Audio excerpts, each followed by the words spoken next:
अगर आप मुझसे कहें कि दुनिया में कोई एक ऐसा साइंटिस्ट है जिसने कि सबसे ज़्यादा एनवायरनमेंट का नुकसान किया हो, तो मैं ओपेनहाइमर का नाम नहीं लूँगा, जिसने एटम बम बनाने में अमेरिका की मदद की थी और उसकी वजह से जापान में हिरोशिमा और नागासाकी में कितने ही दिनों तक रेडिएशन था। लाखों लोग मारे गए और बहुत दिनों तक रेडिएशन की वजह से बच्चे विकलांग पैदा होते थे। उससे भी ज़्यादा खतरनाक आविष्कार हुए और ये दो खतरनाक आविष्कार संयोग से एक ही व्यक्ति ने किए और उसका नाम था थॉमस जूलियर मिजली। मिजली एक मैकेनिकल इंजीनियर था और उसने जनरल मोटर्स में नौकरी हासिल की 1916-17 के आसपास और वहाँ की लैब में इंजन्स के ऊपर एक्सपेरिमेंट स्टार्ट किए। उसने देखा कि इंजन को ज़्यादा तेज़ी से चलाने पर उसमें एक खड़खड़ाहट की आवाज़ आती है, इसे नॉकिंग कहते हैं। और उसने ये पाया कि अगर फ्यूल में कुछ ऐसे एडिटिव्स मिलाए जाएँ तो ये नॉकिंग की प्रॉब्लम सॉल्व हो जाती है। तो नॉकिंग दरअसल इंजन का डिफेक्ट नहीं था बल्कि पेट्रोल का डिफेक्ट था। और जो फ्यूल में एडिटिव मिलाए जाने वाले थे उसमें से इथेनॉल सबसे अच्छा कैंडिडेट था और ये बड़ा महंगा था।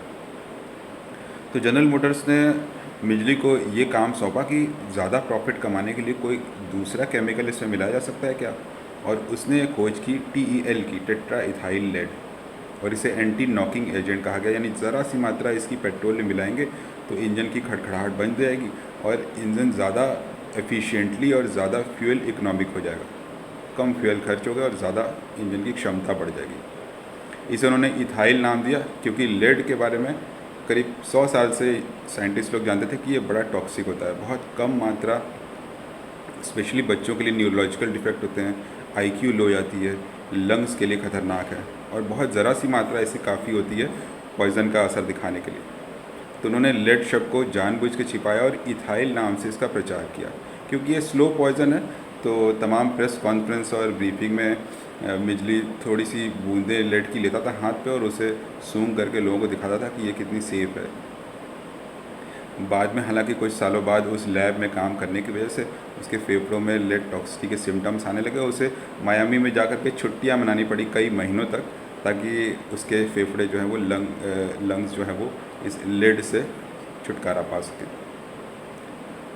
उसके बाद कोई 1920 से लेकर के सन 2000 तक दुनिया भर में पेट्रोल की गाड़ियों ने इतना ज़्यादा लेड छोड़ा एनवायरनमेंट में कि ऐसा कहते हैं कि पूरी की पूरी 2 पीढ़ियों की IQ कम हो गई। बाद में एक बहुत इंटरेस्टिंग रिसर्च हुआ अमेरिका में और पता चला कि जब से टेट्रा इथाइल लेड यूज़ हो रहा है उसका, और जब से ये बंद हो गया यूज़ होना, उसका कर्व और अमेरिका में जो बढ़ते हुए क्राइम थे और फिर जब वो घटे लेड के बंद होने के, दोनों बिल्कुल एक दूसरे को ओवरलैप करते हैं 22 ईयर्स के लैग के साथ। यानी कि जो बच्चे बड़े होंगे उन्हें 22 साल लगेगा और फिर वो क्राइम में ज़्यादा इंडल्ज होंगे क्योंकि लेड टॉक्सी से उनका माइंड और IQ कम हो गई और उनका माइंड में क्रिमिनल इंस्टिंक्ट आ गया। फिर दुनिया भर की सरकारों ने ये डिसाइड किया कि लेड को बंद कर दिया जाए, बैन कर दिया जाए, और इंडिया ने सन 2000 आते आते लेड को एज ए एडिटिव पेट्रोल में मिलाने पे बैन लगा दिया।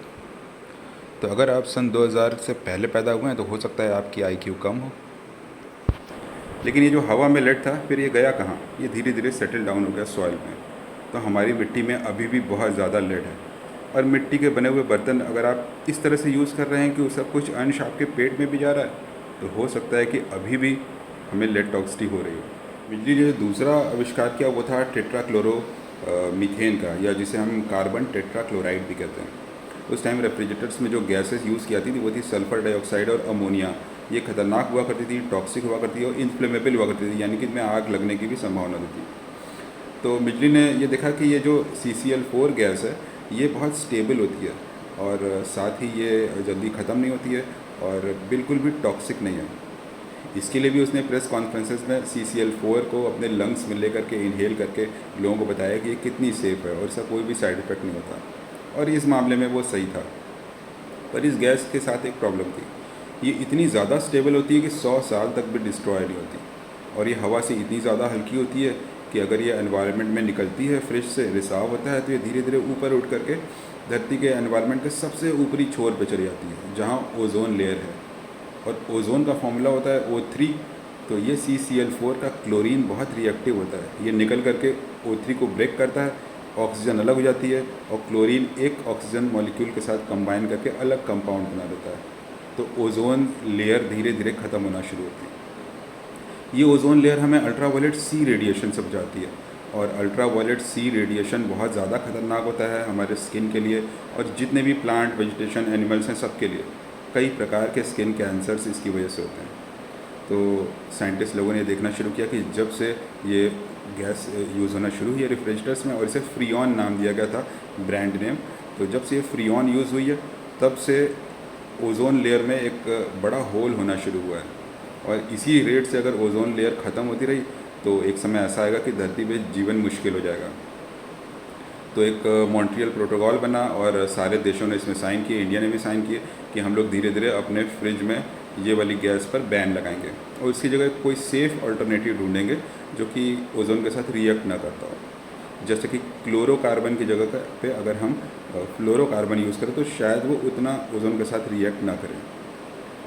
तो इंडिया ने करीब 2020 आते आते इसके ऊपर पूरी तरह से बैन लगा दिया। ये बैन हमेशा फेज्ड आउट मैनर होते हैं, ऐसा नहीं होता कि अचानक आज से ही बैन लगा दें, वरना बहुत सारा कंपनियों को लॉस होगा, और बहुत सारी कंपनियों के पास प्रोडक्ट ऑलरेडी बने पड़े होते हैं, तो उन सब को भी इस्तेमाल में ख़त्म करने के बाद ये बैन लागू होते हैं। तो फेज्ड आउट मैनर में ये तय हुआ कि अब धीरे धीरे रेफ्रिजरेटर्स में से ये गैस ख़त्म हो जाएगी, और अब 2020 के बाद ये गैस यूज़ करना बंद कर दी गई है।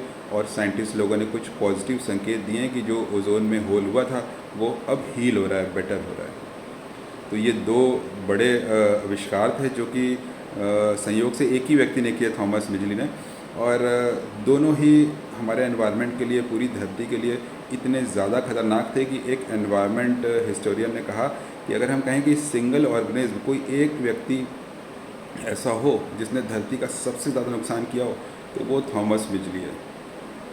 और थॉमस मिजली ने सिर्फ ये दो ही आविष्कार नहीं किए, उसने 100 से भी ज़्यादा पेटेंट किए थे। और फिर उसे जीवन के अंतिम दिनों में पोलियो हो गया, और पोलियो होने के बाद वो खड़ा भी नहीं हो पाता था, तो उसने एक नया आविष्कार किया, एक ऐसा बेड जिसमें बहुत सारी रस्सियाँ लगी थी, और एक तरफ रस्सी खींचने में बेड खुलता था और वो खड़ा हो जाए बिना किसी हेल्प के। फिर एक दिन ये पाया गया कि उस बेड में रस्सियों में कुछ रस्सियाँ उलझ गईं, और उससे उसका गला घुट गया, और वो उसी बेड पे डेड पाया गया। तो जो आविष्कार किया था उसने सहूलियत के लिए, उसी में मरा पाया गया। हालांकि बाद में ये भी कंट्रोवर्सी हुई कि शायद वो बहुत ज़्यादा निराश हो गया था जीवन से और इन सब कंट्रोवर्सीज से भी, तो उसने शायद सुसाइड करने के लिए वो वाला बेड बनाया था। तो थॉमस मिजली की ये कहानी है, और कोई ज़रूरी नहीं कि साइंटिस्ट लोग जो आविष्कार करें उससे हमेशा भला ही होता रहो, लेकिन जल्दी ही हम पता भी कर लेते हैं और करेक्शंस भी करते हैं और उन चीज़ों पे बैन भी लगाते हैं। तो दुनिया के बेहतरीन साइंटिस्ट में से कुछ आविष्कार तो बहुत अच्छे हुए हैं, हम अपने आसपास देखते ही हैं, और कुछ आविष्कार ऐसे भी हुए हैं जो कि धीरे धीरे इस प्रकार का डैमेज करते रहे। है ना मज़ेदार बात।